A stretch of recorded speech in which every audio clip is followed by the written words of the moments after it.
서울 한남동의 대형 대학병원 인근 소고기와 곰탕으로 유명한 식당입니다. 점심시간 식당은 손님들로 북적입니다. 한쪽 벽면엔 이곳을 찾았던 연예인들의 사인이 빼곡히 걸려 있습니다. 보통의 음식점과 다를 것 없지만 이곳은 연예기획사 분점으로 등록돼 있습니다. 하지만 음식점 건물 어디에도 연예기획사로 보이는 공간은 찾아볼 수 없었습니다. 이 음식점을 주소지로 등록한 기획사는 지난 2015년 배우 이한희 씨가 설립한 주식회사 한희. 현재는 법인명을 바꾸고 미국 국적인 이 씨의 남편 장모 씨가 대표이사를, 이한희 씨가 사내이사를 맡고 있습니다. 기획사에 대한 거는 맞긴 맞는데 내가 뭐 정확하게 말씀 내가 드리기가 좀 그러네요. 남편분이랑도 좀 아시는 알죠. 나랑 되게 친하죠. 얼마나 또 잘하는데요. 이 건물은 기획사가 법인 명의로 지난 2017년 11월 64억 5천만 원에 매입했습니다. 통상 120% 수준으로 설정하는 근저당 채권 최고액이 42억 원인 것으로 미루어 매입가의 절반 이상인 35억 원을 대출받은 것으로 보입니다. 최근 거래된 인근 토지 단가로 봤을 때 현 시세는 120억 원 수준, 8년여 만에 2배가량 올랐습니다. 연예기획사로 등록된 곳에 왜 식당만 영업 중인지 묻기 위해 이 기획사의 본점에 찾아갔습니다. 이곳 역시 기획사임을 알리는 그 어떤 표식도 없었습니다. 저 프로젝트가 소유하시는 부동산 관련해서 좀 여쭤보고 싶은 건데 어려울 것 같아요. 혹시 저희가 메일로 이렇게 뭐 질문을 좀 드릴 수 있는 뭐 창구가 없을까요? 없습니다. 아 없을까요? 네, 그럼 없습니다. 저희는 기사에 그냥 입장은 없다라고 모두 괜찮을까요? 마음대로 하세요. 차은우 씨와 마찬가지로 이한희 씨 역시 1인 기획사를 통한 세금 탈루 혐의로 지난 2024년 60억 원 가량의 세금을 추징당했습니다. 1인 기획사를 이용해 세금을 줄이고 서울 노른자 땅에 투자해 시세 차익을 노린 것 아니냐는 의혹에 대해 이 씨의 원 소속사 측은 해당 건물은 법인 본점 소재지 복합 문화예술 공간 등으로 활용하려 했으나 소유권 이전 절차가 지연되면서 기존 임차인의 임대차 계약이 유지됐다고 해명했습니다. 하지만 등기부 등본상 소유권 이전이 완료된 건 지난 2020년으로 지금까지 그냥 식당으로 임차하고 있는 건 납득하기 어려운 대목입니다. 일단은 자산 축적 수단으로 볼 수도 있죠. 개발 호재나 지가 상승을 노리는 이제 투자일 수는 있겠죠.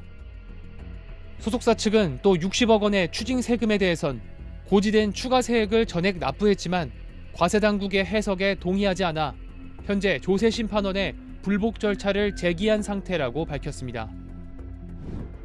서울 역삼동에 있는 한 빌딩. 지하 2층, 지상 7층 규모로 지난 2022년 150억 원에 거래됐습니다. 당시 매도인은 딥브리딩이라는 법인.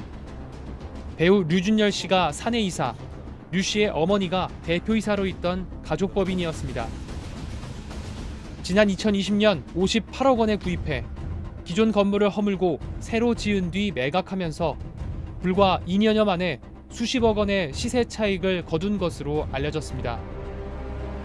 더구나 매입가의 80% 이상인 48억 원을 대출받았다는 점을 감안하면 류 씨의 법인은 10억 원으로 강남의 고가의 빌딩을 산 셈입니다.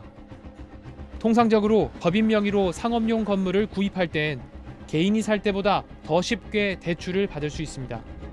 개인 사업자는 평가를 해요. 근데 법인은 그걸 안 해도 돼요. 대출 이자도 법인의 손비로 인정을 받거든요. 그런 분들 대부분 대출 80%까지 받으세요. 빚내서 투자하는 이른바 빚투로 부를 키우는 방식.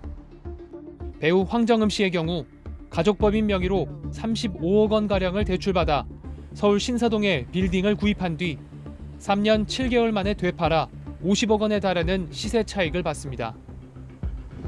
배우 이병헌 씨도 지난 2018년 법인 명의로 서울 양평동 빌딩을 260억 원에 사면서 170억 원가량을 대출받았는데 3년여 만에 100억 원대의 차익을 얻은 것으로 전해졌습니다. 이 씨는 2022년에도 서울 옥수동에 한 빌딩을 240억 원에 샀는데 당시 대출액은 190억 원에 달했습니다. 대출도 상대적으로 쉽지만 대출 이자부터 빌딩 유지비 등을 법인 비용으로 처리할 수 있고 건물을 팔아서 생긴 이익에 양도소득세를 낼 때도 개인보다 낮은 법인세율이 적용됩니다.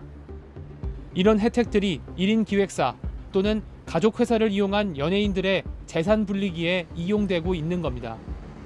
그러니까 그런 유혹을 받는 거죠. 그러니까 당연히 법인으로 해서 세금을 덜 내볼까 하는 생각이 드는 거고, 그 1인 법인을 만들려고 접근하는 그 최초의 그 유인이 세금을 덜 내겠다고 하다 보니까 이런 사례가 많이 발생하는 것 같습니다.